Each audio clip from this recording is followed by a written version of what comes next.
ఇక మా ఆయన అయితే కోపన్ బియ్యానికి వేయిండు.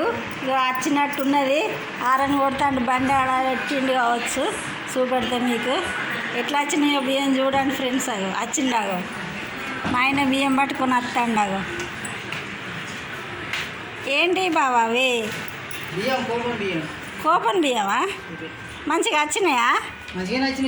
మరి రేవంత్ అన్న పథకం పెట్టి సన్న బియ్యం ఇస్తా అన్నాడు కదా, ఇచ్చిండు. ఈ నెలలు ఇచ్చిండా? ఈ నెల ఇచ్చిండా? సన్నగా ఉన్నాయా బావా? తినచ్చా మరి మనం? తినచ్చా? ఇట్లాను చూడండి ఫ్రెండ్స్. ఇగో ఇట్లున్నాయి బియ్యం. ఇగో మంచిగా ఉన్నాయి బియ్యం, సన్నగా బియ్యం మంచిగా ఉన్నాయి. బియ్యం సన్నగానే అయితే ఉన్నాయి, మంచిగా తినచ్చు ఫ్రెండ్స్. ఇగో ఈ బియ్యం అయితే ఇగో ఇట్లున్నాయి ఫ్రెండ్స్ బియ్యం. చూడండి ఇగో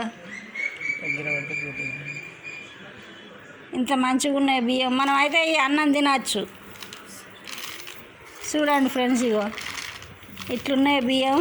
పథకం అయితే అమలు అయింది. ఇక బియ్యం అయితే వచ్చినాయి. ఇక మరి ఈ బియ్యాన్ని రేపు వండినాక మళ్ళీ వీడియో తీస్తా ఫ్రెండ్స్. చూడండి, మీరు కూడా తెచ్చుకోండి, వండుకొని చూడండి ఫ్రెండ్స్. మీకు నచ్చినట్టంటే ఒక లైక్ చేయండి, షేర్ చేయండి, సబ్స్క్రైబ్ చేసుకోండి ఫ్రెండ్స్. చూడండి ఫ్రెండ్స్, మేమైతే బియ్యం తెచ్చుకున్నాం. ఇక మేమైతే 7 బియ్యం కొనలేదు, సన్న బియ్యం ఇస్తా అన్నాడు కాబట్టి ఇక రేవంత్ అన్న ఇక ఇవే తింటామని ఇక మేము సన్న బియ్యం ఎప్పుడు కొనుక్కునేది, ఈసారి కొనుక్కోలేదు ఫ్రెండ్స్. నిజం చెప్తున్నా, ఈసారి మేము సన్న బియ్యం కొనుక్కోలేదు. ఇక ఇప్పుడైతే ఇక ఇవే తింటాం మేము. చూడండి ఫ్రెండ్స్.